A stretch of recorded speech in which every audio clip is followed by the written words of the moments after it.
This country is famous for its wealth of heritage, from the many buildings that surround us to its extraordinary objects and its exceptional engineering. Most of it we already know and love, but this country is a treasure trove of hidden heritage and it's all waiting to be discovered. In this series, we've been travelling up and down the nation, looking for undiscovered treasures and forgotten places that tell us so much about our rich and astonishing history. And on Britain's Hidden Heritage today, we will be visiting one of the country's greatest historical treasures, a stately home in Scotland that has opened its doors to the public for the very first time. And I'll be meeting a very special guest who helped save the house for the nation. I'd heard about this house, you see, that there was difficulty with it and that they wanted to sell it. And I know it would have just become a ruin. Also, Charlie Luxton is reporting on an industrial time capsule in Birmingham. It's staggering. I mean, having spent 53 years here, I still take my hat off to him. I don't know how he did it. Claire Balding travels to Essex to learn more about the recent discovery of a very tasty manuscript. It ceases to be a collection of recipes and becomes a record of cooking in the English country house. Plus, John Sargent takes to the skies to find an icon of the Cold War that's still in the air after 50 years of service. You won't expect to be in a small plane like this, flying alongside what was one of the most powerful machines ever built. This is a journey to the very heart of Britain's hidden heritage.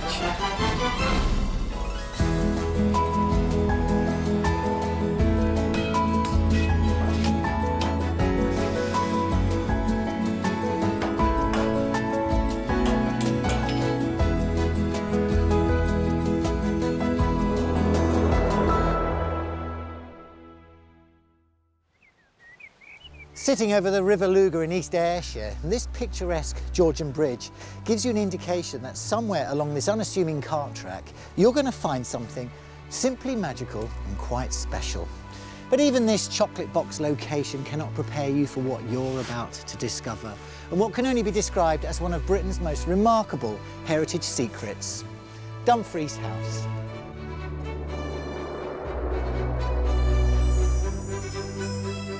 Nestling in the southwest corner of Scotland, this is surely one of the most elegant country houses in Britain. Built 250 years ago by the 5th Earl of Dumfries, it spent much of its life frozen in time, untouched and often unlived in. A privately owned and very grand second home. That is until recently, when it came up for sale and became the subject of a frantic bid to keep it for the nation. A bid that was thankfully successful, because what makes this place really unique is the fact that it still has nearly all of its original contents. And when you take a look inside, you realise how important this heritage success story really is. Now, walking into Dumfries House today is quite a strange experience.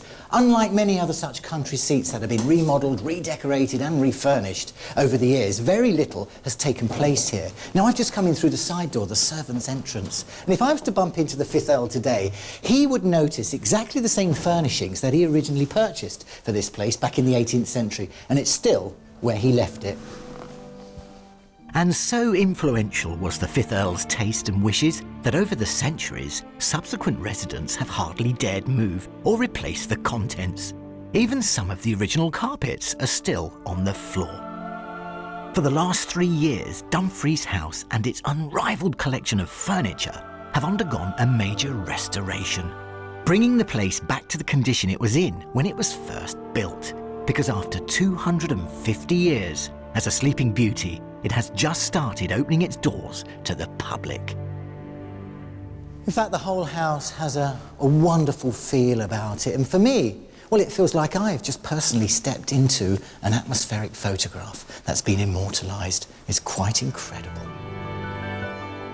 Every day at 7 a.m, with an almost military precision, the housekeeping team set to work keeping Dumfries House spick and span.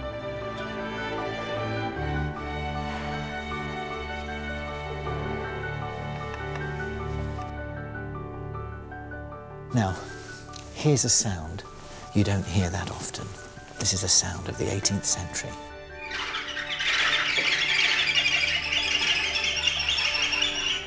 The whole house would have woken up to this sound. But the immaculate condition of the interiors is more than just the result of a daily cleaning routine.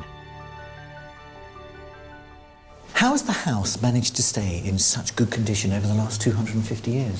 The house was built for William Crichton Dalrymple, the 5th Earl of Dumfries, a great military man himself, widowed in 1755, and lavishly furnished Dumfries House, plain and simply to lure another lady here to the estate. Sadly, he died in 1768.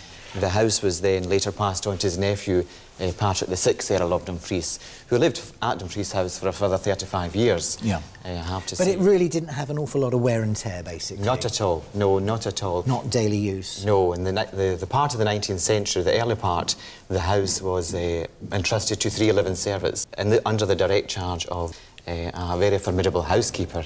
Right. And a fire was to be lit in every room during the winter months, and the windows were opened in every fair day. Mary, what we're going to do now is we're going to set this table, and first of all we're going to place the pan in the centre. Just get it really bang in the middle. Okay. That's pretty good, in line with the chandelier, yes? Okay. Ever so slightly towards you. Me? Just, yes. That's For it. much of its Okay. history, the skeleton staff of Dumfries House kept the place in constant readiness for the return of a family. But as it turned out, it was rarely actually lived in, although to this very day the staff have been regimental about the daily maintenance of this 18th century time capsule, going to painstaking efforts to preserve its priceless contents. Well, the whole house is coming to life. The smell of fresh flowers in the reception area. Everybody knows what they have to do, and they do it with pride and passion.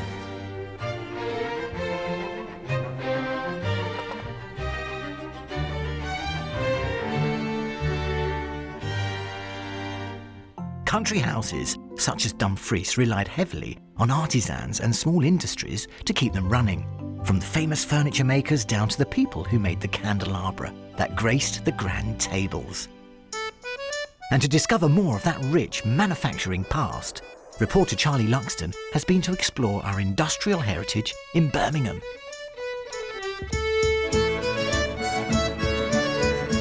I've come to the old cobbled lanes of Birmingham's jewellery quarter in search of an incredible piece of our history. In the 19th century, Birmingham was known as the workshop of the world, and these now forgotten back streets were running with gold. With over 20,000 men and women employed in the streets and alleys around here, it must have been a very vital, exciting place to be. Buildings teeming with life, smoke bellowing from chimneys, horses and carts everywhere, the pounding of machinery. Looking around these streets today, you might think that nothing remains of that world. But you'd be quite wrong, because behind this unremarkable Victorian exterior lies a hidden world, suspended in time.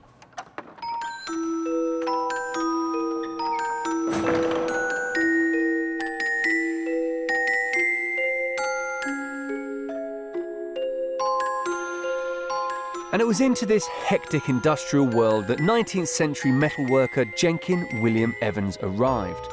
And he had good timing. The jewellery quarter was booming, workshops were springing up all over the place. Kitchen tables were being turned into workbenches, garden sheds into factories, and Jenkin wanted some of the action. He started producing silver plate tableware as fast as his workers could make it. His inventions and tools were passed from father to son until the factory finally closed its doors in 2008. But in truth, it's hard to imagine that it would have looked much different in the 19th century.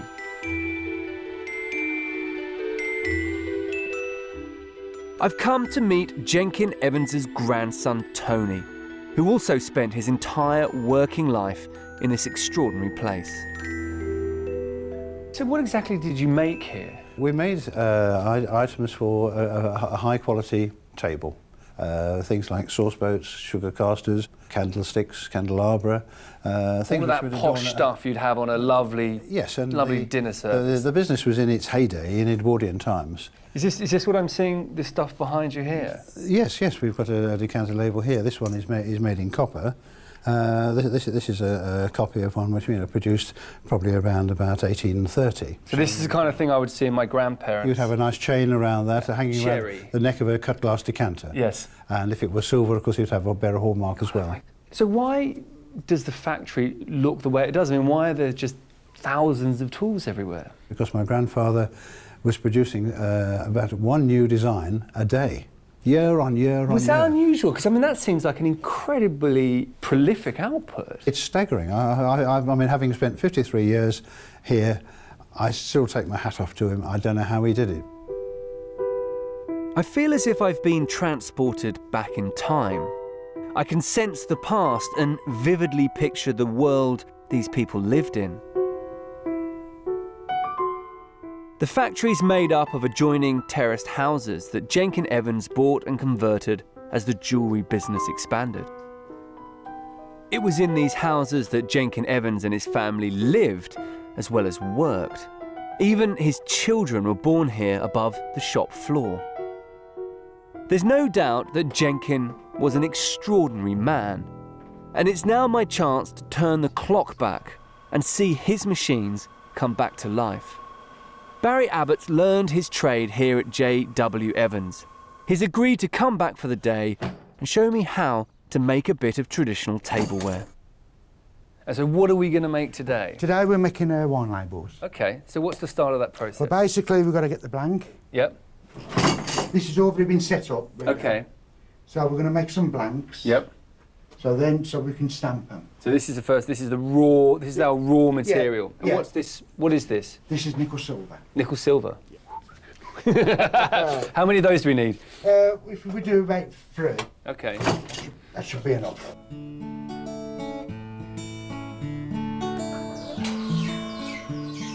Barry spent 25 years working as a stamper here at J.W. Evans. The real skill, he says, is setting these great hammers just right, so when they crash into the precious metal, the connection with the carefully carved image on the die is true. Now I'm just going to make sure the hammer's all right. And so that's so easy because that belt is being lifted by this wheel. That's right, yeah. That feels like it weighs a couple of kilos, but I mean, how much does that weigh? I would say about 250 kilos. Really? Yeah. But from the top to the bottom, when it's the blow, it's about 2 ton. So that's just had 2 ton of pressure banging onto it. So is this the last stage of the process? Yeah, this is the last part I would do. This is what we're going to do now. We're going to clip it. Okay. We're going to take all the scrap away. So what we do, we put it into the tool. And there you are. Well, what we've got to do to it now, it's got to be pierced, then it's got to be polished, then it's got to be plated, and obviously put the chain on, and that's finished. And then it can go and hang in somebody's front room. Yeah. Must take you back to being a young man. Yeah. Well, thanks, Oliver. Do you mind if I keep that as a souvenir? No, by all means. That's very kind. Yeah, right. That's really interesting. Thank you very much. Thank you. Barry represents the past for J.W. Evans, but the future of this extraordinary place is now being conserved with just as much love and attention as he put into the silver work that he made, because English Heritage are undertaking a restoration project here that's groundbreaking. Restoration expert Alex Carrington has been working here for months. Her aim is to capture the building at the moment the machines fell silent. So when English Heritage open the doors once more, people will get a true picture of what life was really like at J.W. Evans. There's a certain amount of first aid work required, which in some cases is all the minimum you need to do, and in other places decisions have to be made, how far to go. What you keep, what you get rid of. Because you're preserving a moment in time, and it's almost as if somebody has left, they've just put their tools down and gone, you would lose that charm where things live, you disturb the dust, because a lot of the dust and dirt is being kept here. Even the cobwebs are being kept here. So you're preserving all that.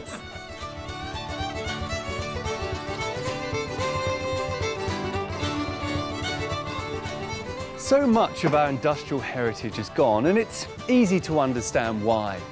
Industry is all about progress, evolving, moving forward. And that is what makes this place so special and unique. It really is the most amazing little time capsule that allows you to travel back 100 years to visit a world that's been lost forever.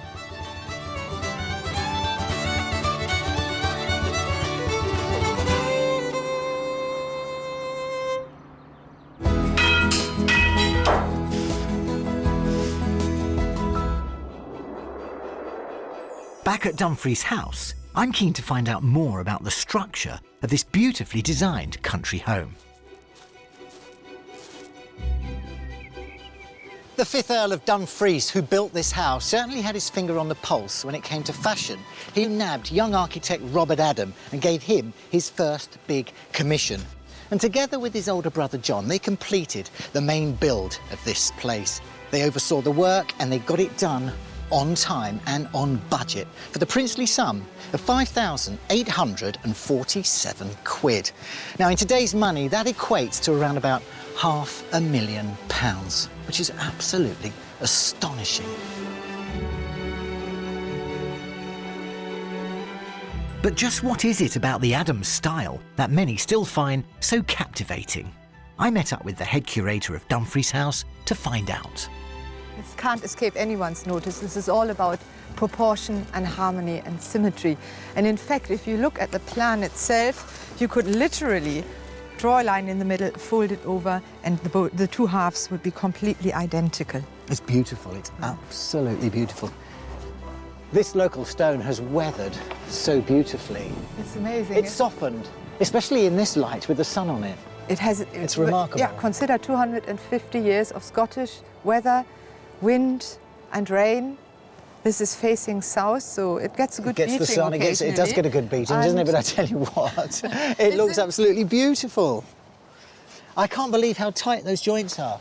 Yes, it's amazing. These stones would have been polished and polished and polished until they would come up with this perfect, it's absolutely perfect. And in many ways, the whole house is about perfection, the highest standards in craftsmanship and putting it all together. And here it stands 250 years later and still in extremely amazing condition.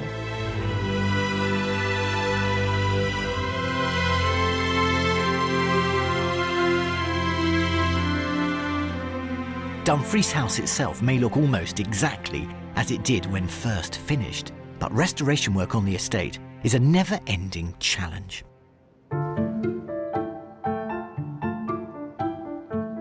Sandstone is an enduring building material, over the centuries used on everything, from city tenement homes to country seats and, of course, bridges. The nearby quarry of Lochabriggs, one of the oldest and largest quarries in Scotland, has been supplying sandstone since the 1700s. As well as using cutting-edge technology, the stonemasons here still do much of the final dressing of the stone by hand. So you can imagine, I couldn't wait to see these experts in action. That's exactly the section of cornice you're going to find back at Dumfries House. How long would that take to cut out? That there, to do with the traditional methods, you're talking 3 hours. 3 hours? Yeah, 3 hours work. OK, yeah. That's 100 years ago. Yep. Yep. Chipping away by hand with a small chisel. Today, how long would that take you to do? Today, I think I could do that in about 40 minutes. Really? Yeah. That quick? Minutes, yeah, That's quick. A beautiful finish you've got on that. Yeah. Absolutely beautiful. So symmetrical. These days, stonemasons like Neil speed up the sculpting process by using power tools. And in no time, I can see the section of sandstone beginning to take shape. But what's really reassuring for me is that the specialists here at Lochabriggs are still able to do the same detailed work using traditional methods. Let's put the clock back 250 years. Okay. Do it the traditional way. Hook it up.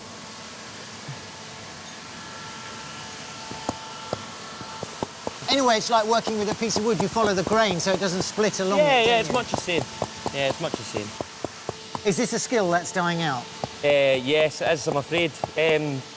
Well, if you think of the amount of people that work here today, we have 3 stonemasons on site, and there used to be say out of 250 would be stonemasons. Can I have a little go? Yeah, of course you can. I mean, this is very enjoyable to work on. If I was standing here trying to cut some granite, would I be struggling right now? You'd be here for about 2 weeks. In the 1750s, hand carving an ornate cornice like this would have taken 3 hours. I wonder how long it would take me. And I guess there's not a lot of wastage either, is there? No, not particularly, no. But that's thoroughly satisfying, really, really satisfying. It's not until you start to have a go at cutting a bit of stone yourself that you realise how tricky it really is, making that incredible facade at Dumfries House all the more impressive.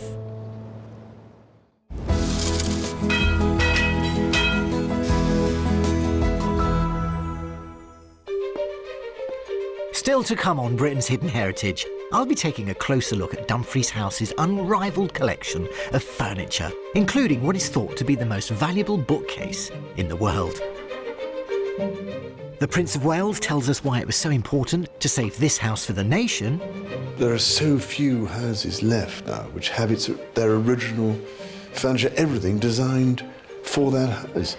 And John Sargent fulfills a boyhood fantasy as he takes to the skies to get close to a Cold War icon.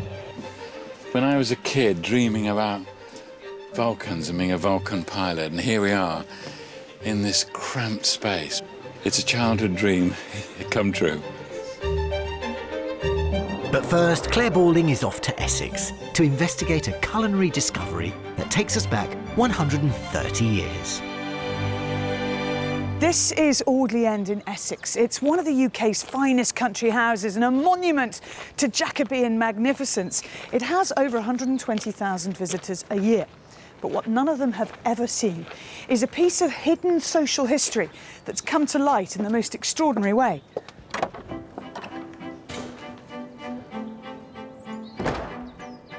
This breathtaking home has a rich history, stretching right back to the 16th century.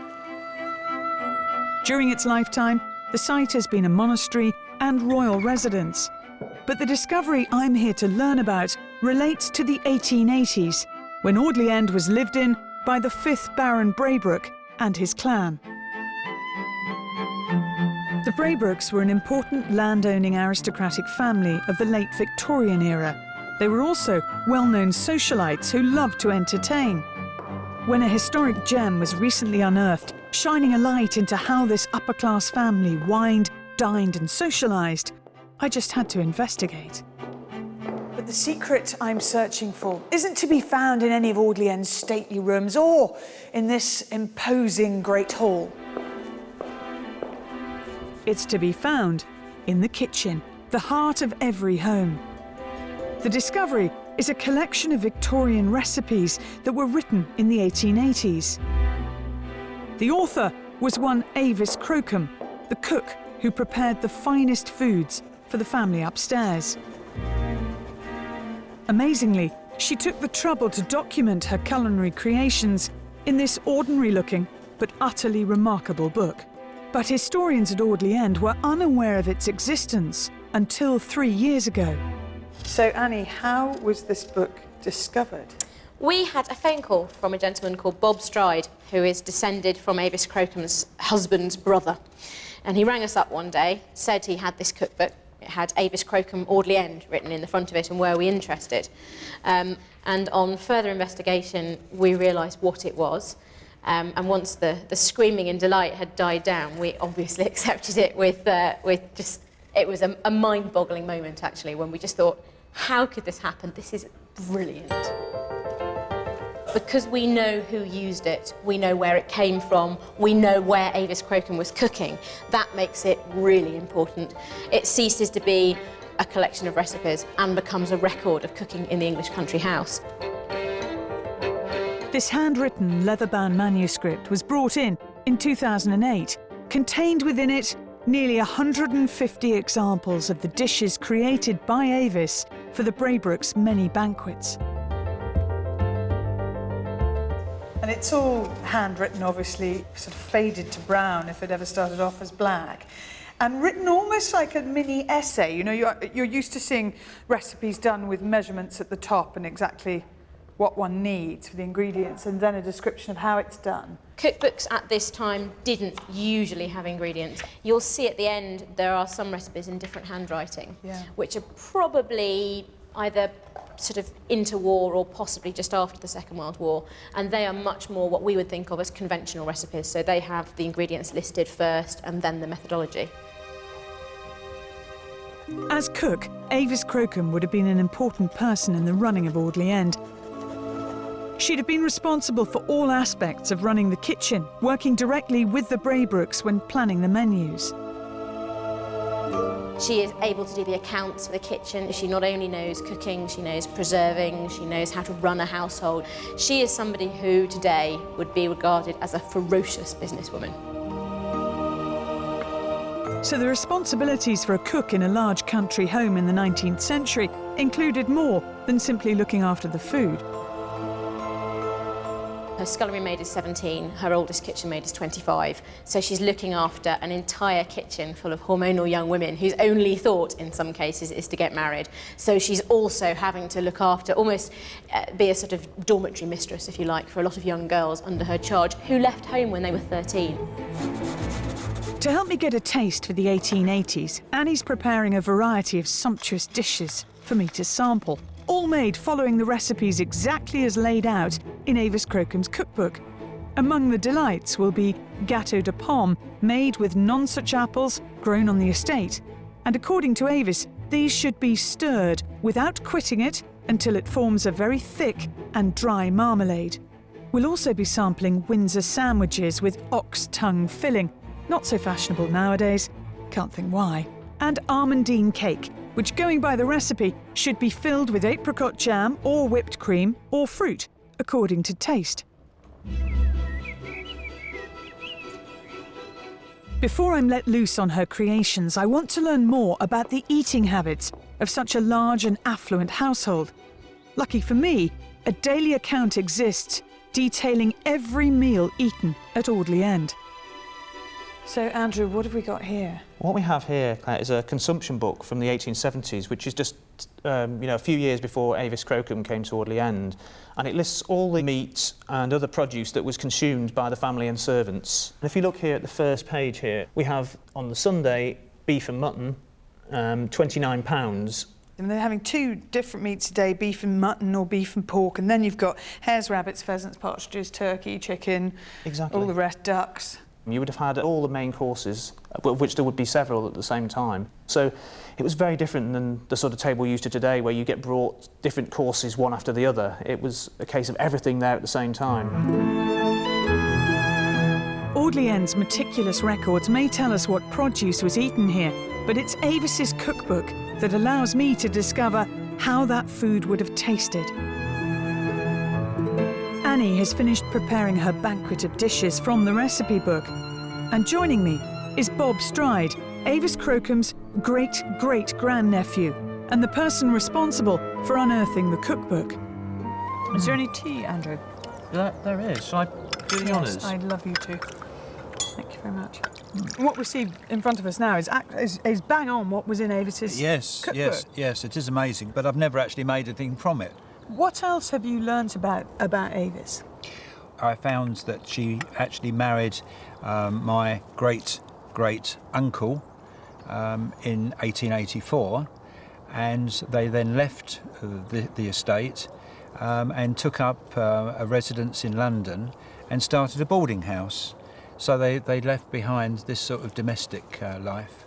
And the other thing that strikes me about the book, Bob, is there's something that may not have made much of you taking it to auction, didn't have any monetary value, but put it here in the place where it should be, create the food that Avis was creating, and you have something that is real history. And this is living history. This is indeed. authentic, tangible, Yes, I agree, yes. And I must admit, we were very overwhelmed by the reception that we had for it right from the start.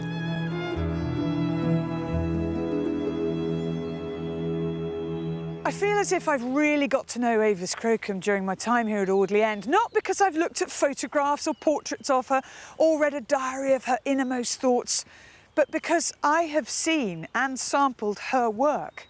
Her recipe book and her food are her hidden heritage. It's her legacy.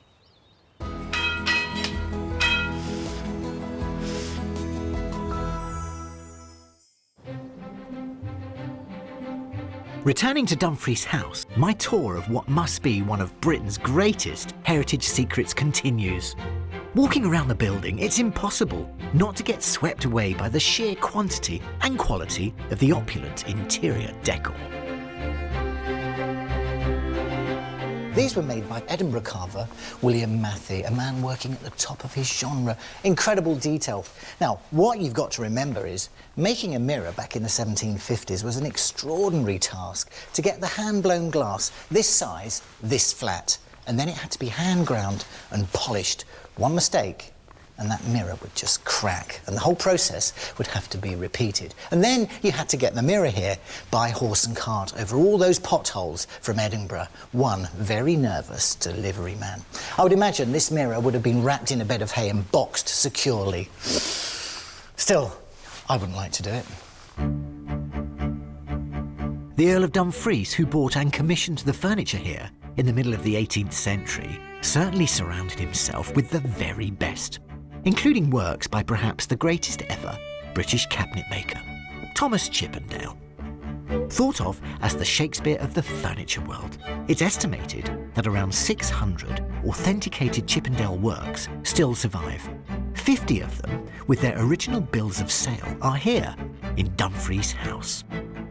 Now restored to its former glory, the Chippendale collection here includes what is considered to be his greatest work. This rosewood bookcase, bought in 1759 for £47.05. In 2007, Christie's auctioneers gave this bookcase an estimated value of £4 million. Had it gone up for sale, it's thought it would have trebled that amount, which would make it one of the most valuable pieces of furniture in the world. I met up with the man given the daunting task of conserving this priceless artefact. James, this is fabulous. Is this the most important piece you've ever worked on?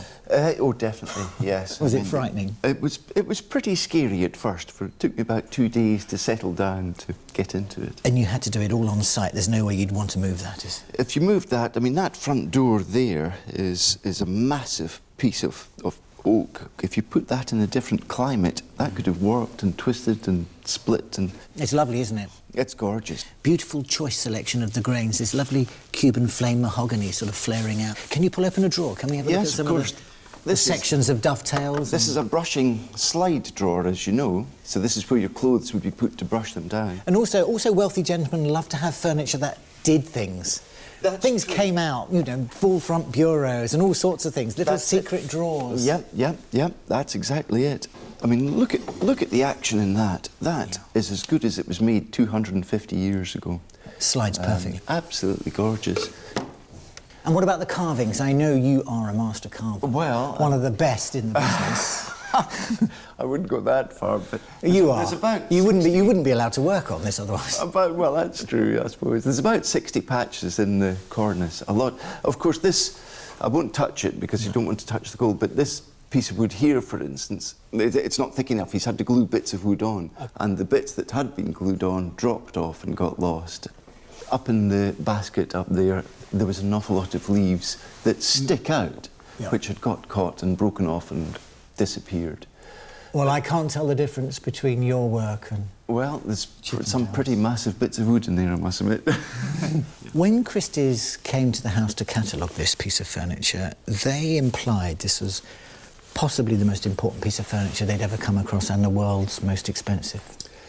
Well, it's certainly... I mean, look at the size, it's tiny. Proportions are just right for any house, Proportions are gorgeous. You could buy that and move it to New York. That could have, right now, been sitting in a New York apartment. They could have spent £10 million buying it. It would be sitting over there. And what a massive cultural loss to Britain that would have been, and to this house, because made for here, belongs here, as everything does.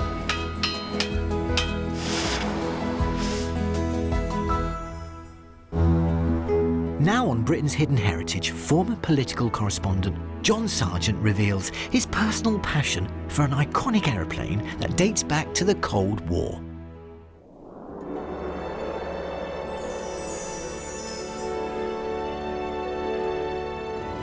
This is going to be a special day for me.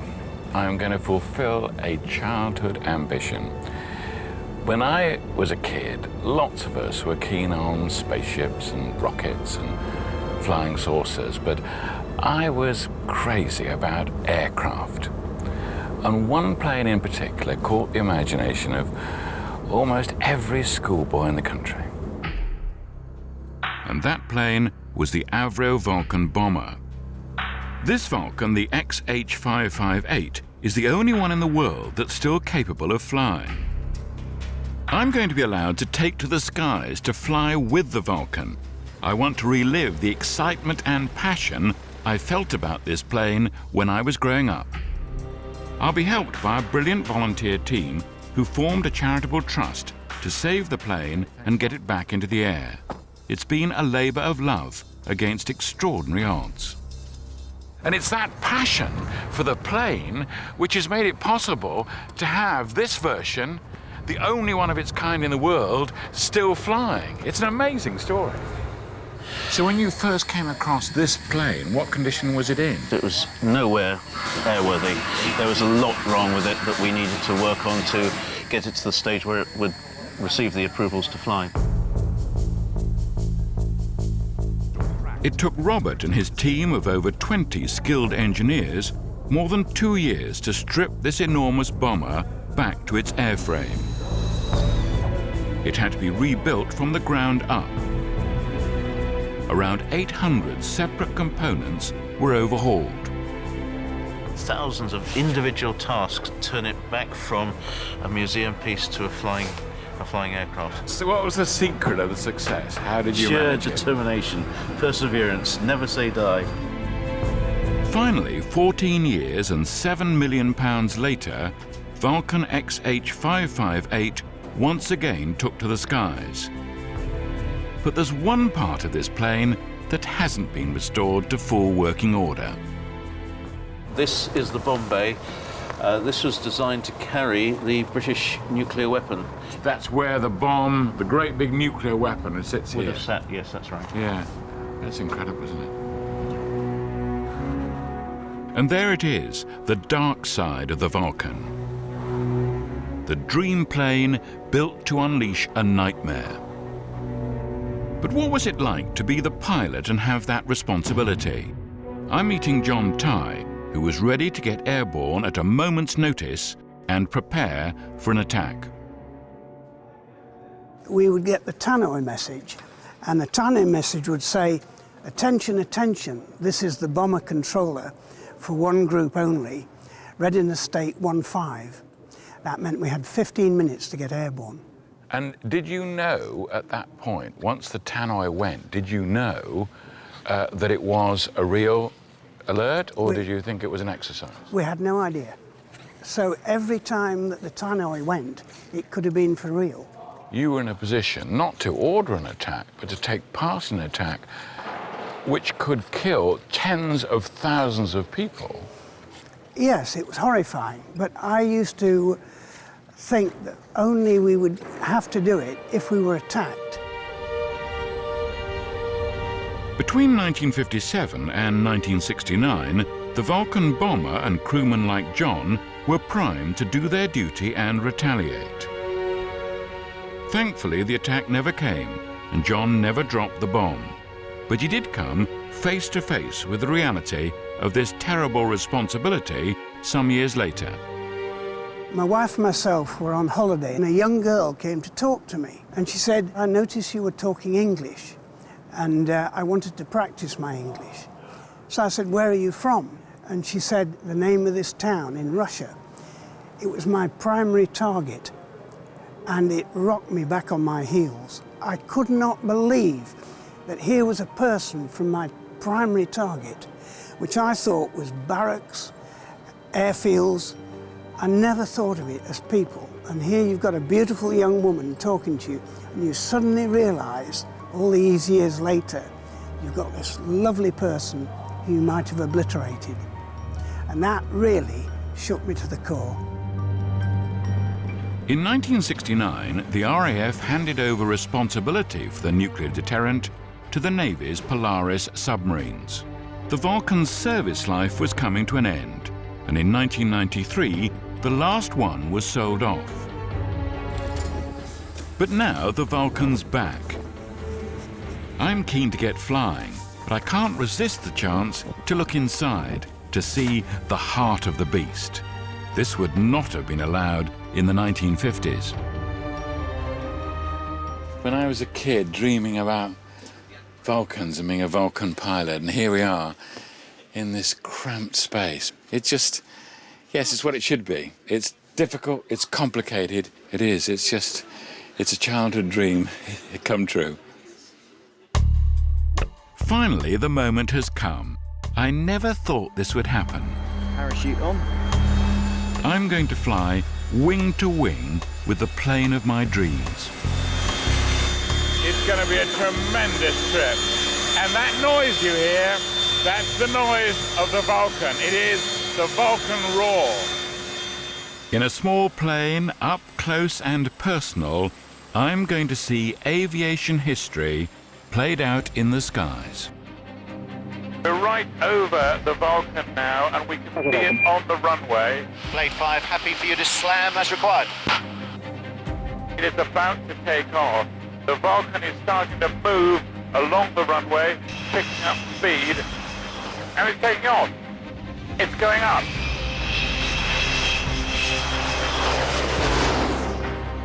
What a sight. What a wonderful sight it is. It's already starting to pull away. Vulcan, you are one noisy bird, but it's very beautiful. Contact Doncaster radar 126. Oh, that is amazing, and we're right ahead of the Vulcan, and we're seeing it. Oh, that is a wonderful sight. I know it's a cliche, but it is like a great big bird. This is one of the most amazing and most extraordinary aircraft in the world. It's an emotional moment in ordinary life. How would you ever see a plane like this? What a sight. Oh dear, look at that. Oh, that looks terrific.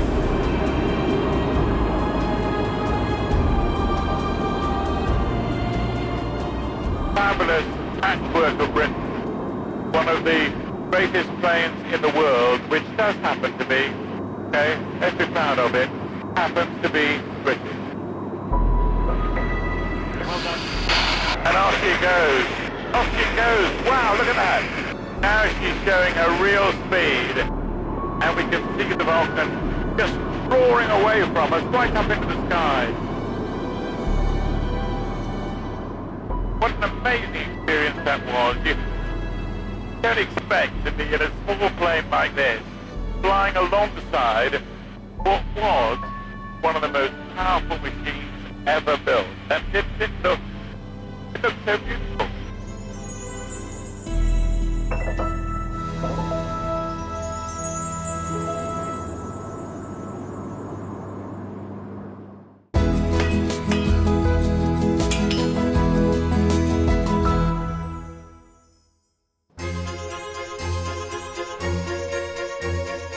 Dumfries House in Ayrshire is a unique time capsule, a home and all its interiors left intact, exactly how it was first imagined in the 1750s. But in 2007, its future hung in the balance. Its then owner, the Marquis of Bute, decided to put his time and money into his other ancestral home and put Dumfries House up for sale. This piece of Britain's hidden heritage was about to be lost until, that is, a very important benefactor stepped in. Thank you. Brilliant. Your Royal Highness, thank you for talking to me today. I know you're a very busy man. No, don't worry. Why is Dumfries House so special to you? But I'd heard about this house, you see, that there was difficulty with it, and that they wanted to sell it and find a a solution, but unfortunately it didn't happen. And I remember trying 4 years before it actually came up for sale as a problem. I tried to find a way of seeing if we could help sort it out or find somebody who might help, a sponsor, a donor, whatever, but it was just such an enormous task. Prince Charles personally secured a £20 million loan that was still needed towards the £45 million required to purchase the estate, including the house and its contents. It was a race against time with just minutes to spare before the seller's deadline expired. Had the Prince not stepped in, it would have been a very different story. And the reason why I wanted to do something about it was because the house is so unique with its contents. There are so few houses left now which have their original furniture, everything designed for that house. And of course by the great furniture makers, Chippendale and the great Edinburgh makers, you know, Peter, Matthew and Brodie. I mean, extraordinary to have that. And still in situ. So I just felt that it would have been a tragedy of immense proportions if the whole thing had just been split up and we would have been left with an empty shell of a house. And I know it would have just become a ruin. Unbelievably, in one frantic weekend, Prince Charles was able to finally rally enough support for the project, raising the money needed to save the home from the auctioneer's hammer. But that's not the end of the story. His Royal Highness is now working hard to find ways of sustaining Dumfries House so that it can continue to be a treasure for the nation. I mean, half the battle is to I think, see if we can use it for more events and all sorts of different occasions and weddings, for instance. Because you can imagine it isn't cheap to run it all. A regular visitor to Dumfries House, it's obvious the Prince has a genuine passion for this historic home. Do you have a favourite room? Yes, well, I do rather love. It's that dining room, you know, which is the pink one. The pink dining room, because the plasterwork is remarkable in there, and also I think that it's the quality of the light that comes in through those windows. When I first saw that room, I thought this really is very special. Well, I think you've done a wonderful job, and that's down to your passion and your commitment, and I feel I've discovered a real treasure from Britain's hidden heritage. I'm so glad you have. Thank you so much for talking to me.